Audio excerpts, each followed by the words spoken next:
Olá, está no ar o programa Central em Foco. Este programa é uma iniciativa da Igreja Presbiteriana Central de Londrina. A Igreja Central está presente na cidade em muitos polos, mas todos compartilham da mesma missão: amar, cuidar e encorajar a todos a fim de crescerem em relacionamento com Jesus Cristo. No programa de hoje você vai conhecer o Ministério de Louvor da Igreja Central num bate-papo com o pastor Leonardo Mendes. E no final, uma palavra direto do coração de Deus para o seu coração com o reverendo Osni Ferreira. Continue conosco, o Central em Foco está no ar. Apoio: ADS Ar-Condicionado e Mr. Chef, a maior e melhor porção do dia.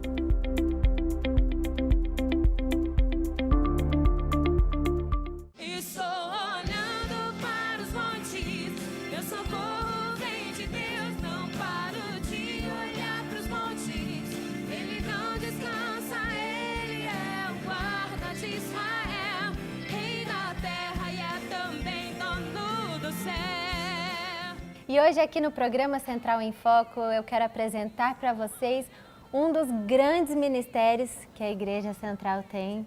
Quem está aqui comigo é o pastor Leonardo Mendes, que é músico, que é pastor, que é capelão, que é professor, né, pastor? Ou seja, você está no teu lugar aqui, né? Tenho me sentido muito em casa, graças a Deus pela vida dessa igreja e pela oportunidade de fazer aquilo que a gente gosta. A gente trabalha, tem um reconhecimento em todos os aspectos, fazendo aquilo que dá prazer e devolvendo esse talento que Deus nos deu, porque tudo é para a glória do Senhor mesmo. E eu penso que a música, Sara, é uma das formas mais belas de adoração a Deus. Não é a única forma, mas é uma das mais belas. A música, ela traz uma linguagem universal.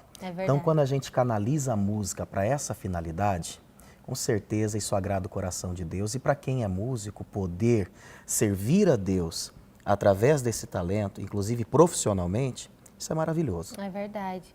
A Bíblia diz, né, pastor, que Deus habita no meio dos louvores, né? Qual seria exatamente o papel ou a função do Ministério de Louvor numa igreja? Pois é, a música, ela faz parte da liturgia, ela faz parte do cronograma, numa linguagem mais secular, do culto, da nossa celebração.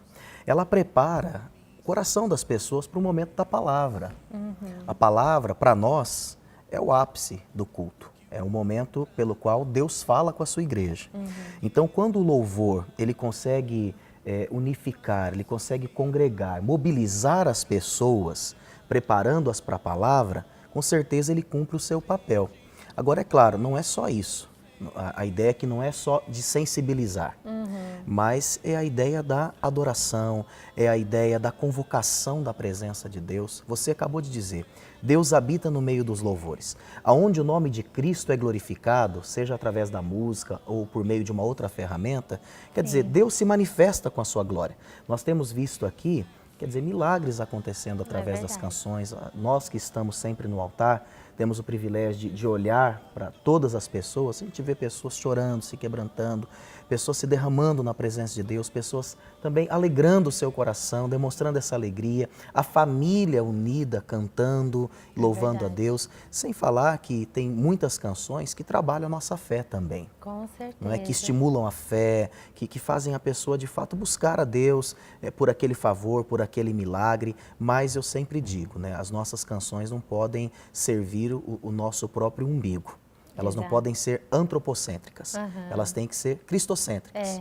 Uma das coisas que eu percebo, assim, com muitos louvores que nós cantamos a palavra. É verdade. Então, uma forma de decorar a Bíblia também cantando. Não tenha dúvida, acaba sendo um momento a mais de instrução na vida da igreja. E você já percebeu, nós temos uma cultura aqui de não fazermos comentários entre as canções, porque nós entendemos que a música, ela fala por si só. E há um momento no culto, na celebração, em que alguém fala, e esse alguém é o pastor responsável pela palavra naquela celebração.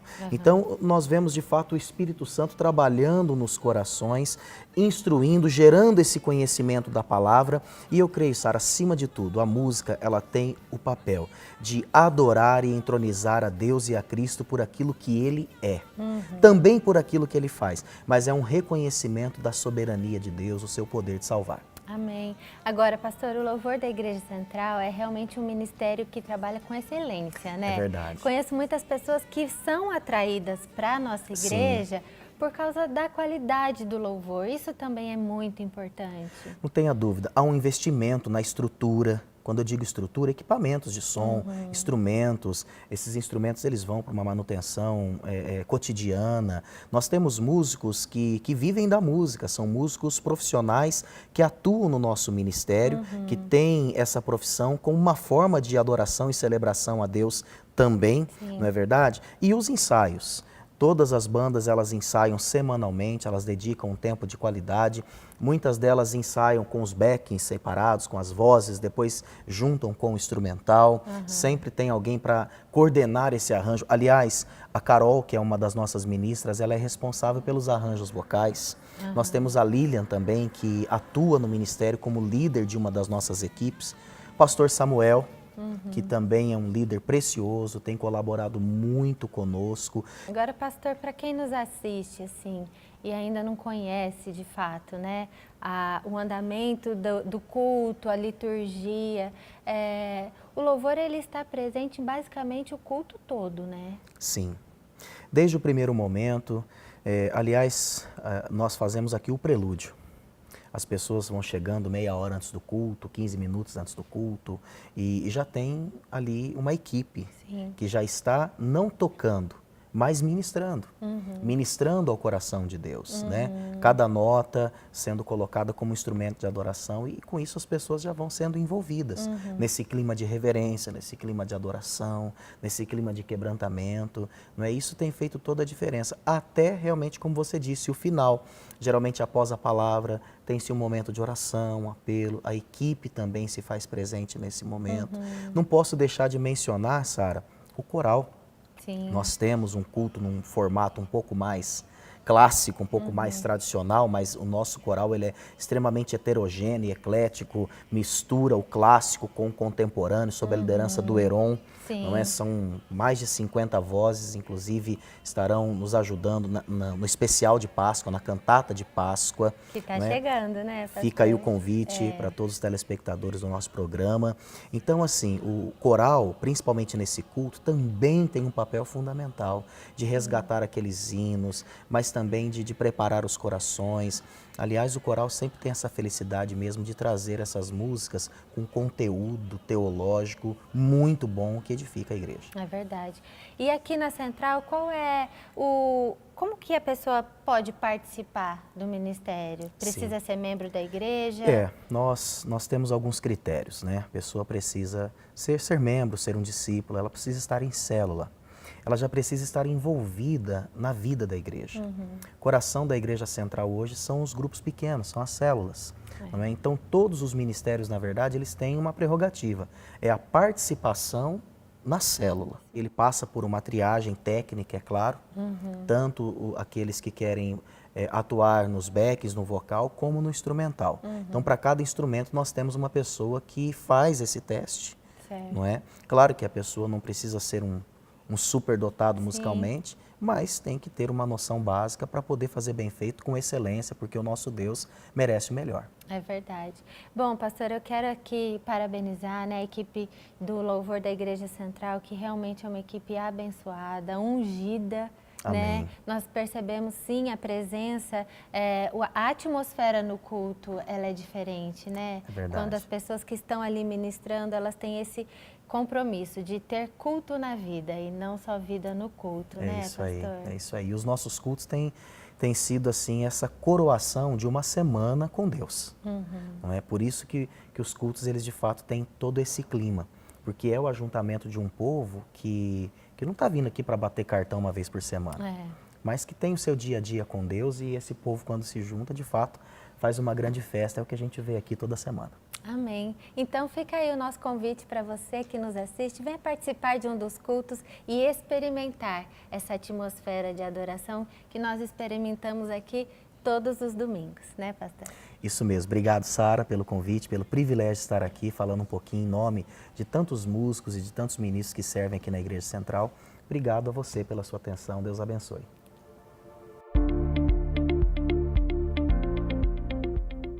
Com muita alegria que nós estamos de volta com mais um momento de reflexão baseado na Palavra de Deus para abençoar o seu coração.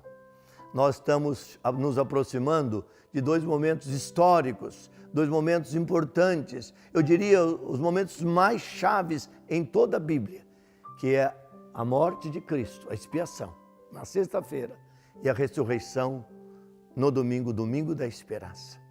Por isso eu quero convidar você para o texto que vou ler agora, Romanos capítulo 5, versículo 10, que diz assim: porque se nós, quando inimigos, fomos reconciliados com Deus mediante a morte de seu Filho, muito mais, estando já reconciliados, seremos salvos pela sua vida. Romanos 5, 10. Eu quero falar neste momento sobre o seguinte tema: o sacrifício de Cristo na cruz.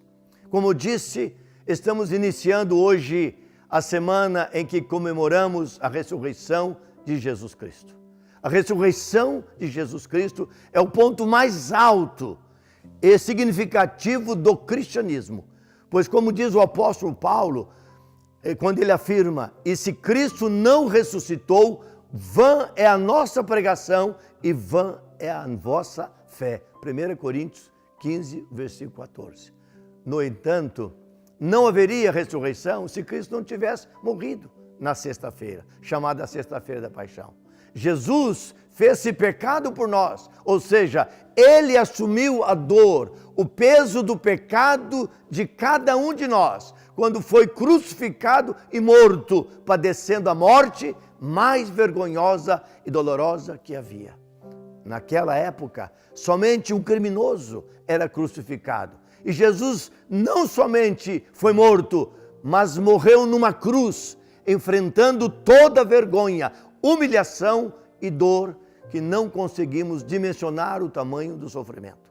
O escritor aos Hebreus, no capítulo 13, versículo 12, diz: por isso foi que também Jesus, para santificar o povo, pelo seu próprio sangue, sofreu fora da porta.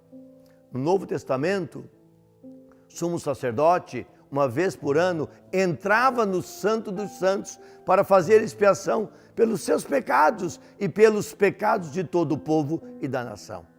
Isso tudo acontecia de acordo com as leis que Deus tinha dado a Moisés.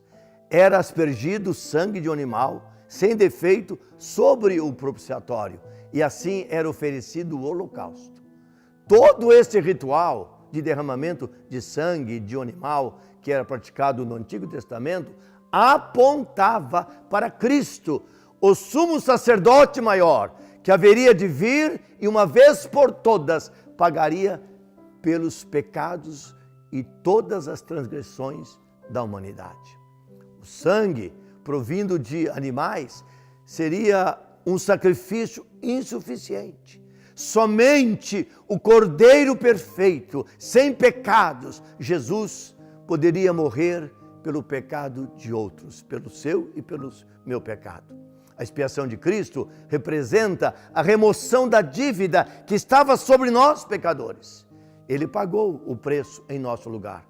Como está escrito: tendo cancelado o escrito de dívida que era contra nós e que constava de ordenanças, o qual não era prejudicial, removeu-o inteiramente, encravando na cruz e despojando os principais os principados e as potestades. Publicamente os expôs ao desprezo, triunfando deles na cruz. Está lá em 2 Colossenses, versículos 14 e o versículo 15. Jesus, então, zerou a nossa dívida e Satanás foi despojado do poder que tinha de intimidar e, na verdade, controlar a mais perfeita criatura de Deus, que somos nós, o ser humano, feitos à imagem e à semelhança de Deus. A morte de Cristo retira de sobre nós o medo da morte eterna e do julgamento imposto pela lei do pecado. Será que haveria bênção maior do que esta, de sermos livres da lei do pecado? Quando a própria Bíblia afirma, porque o salário do pecado é a morte, mas o dom gratuito de Deus é a vida eterna em Cristo Jesus, nosso Senhor. Romanos capítulo 6, versículo 23. Somente a graça de Deus, que é soberano, todo-poderoso, de Deus que é amor e misericórdia, poderíamos receber tão grande salvação. E que nesta semana possamos refletir sobre a morte de Cristo na cruz. O que o pecado gera, separação de Deus, e o próprio Deus enviou o seu Filho em propiciação pelos nossos pecados, morrendo na cruz do Calvário, morte de cruz, para nos atrair para si, de maneira que tenhamos a vida eterna com Deus. Que mensagem extraordinária, que recado poderoso é este de Jesus Cristo para cada um de nós, seres humanos. Se não houvesse esse espírito voluntário de Cristo, de encarar a morte, muito mais do que isso, a crucificação dolorida e vergonhosa, não haveria como você e eu alcançarmos a vida eterna. O Evangelho fala de amor, o Evangelho fala de graça, o Evangelho fala de reconciliação. Que o Senhor possa continuar abençoando a sua vida e você entender o quanto Jesus nos ama e o que Ele fez para nos resgatar e nos redimir. Que Deus te abençoe.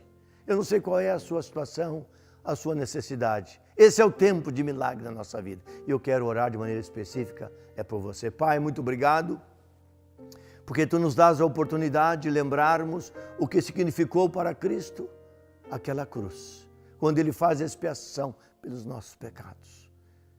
Obrigado, Pai, porque no terceiro dia o Senhor levantou Jesus da morte e Jesus hoje está assentado no trono à direita de Deus Pai, garantindo a nossa salvação eterna. Senhor amado, Tu conheces a vida de cada pessoa que me ouve neste momento. Que o Senhor venha com a sua mão poderosa, graciosa, dadivosa e mãos de milagres sobre esta vida. E opera aí um grande milagre que só Tu podes fazer. E obrigado, porque em Cristo Jesus somos mais do que vitoriosos. Em nome dEle que eu oro. Amém. Deus te abençoe e que você possa estar conosco novamente no próximo domingo. E não se esqueça, Jesus Cristo ama muito você e a sua família.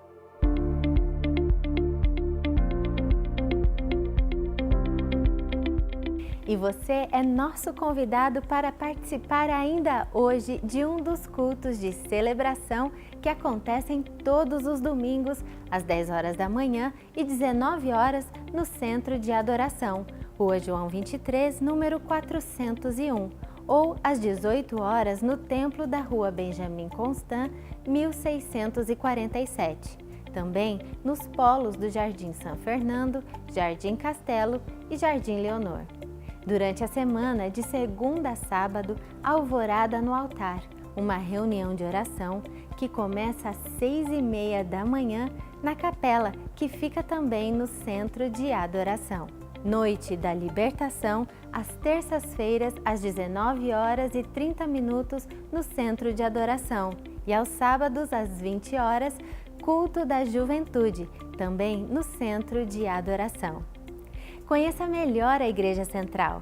Estamos presentes nas mídias sociais, pelo Instagram, YouTube, Facebook e Twitter. Ou acesse o nosso site www.igrejacentral.com.br. O programa Central em Foco termina aqui, mas esperamos você no próximo domingo. Até lá e que Deus te abençoe.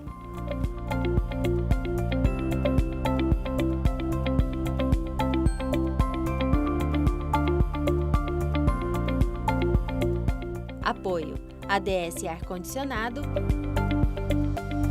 e Mr. Chef, a maior e melhor porção do dia.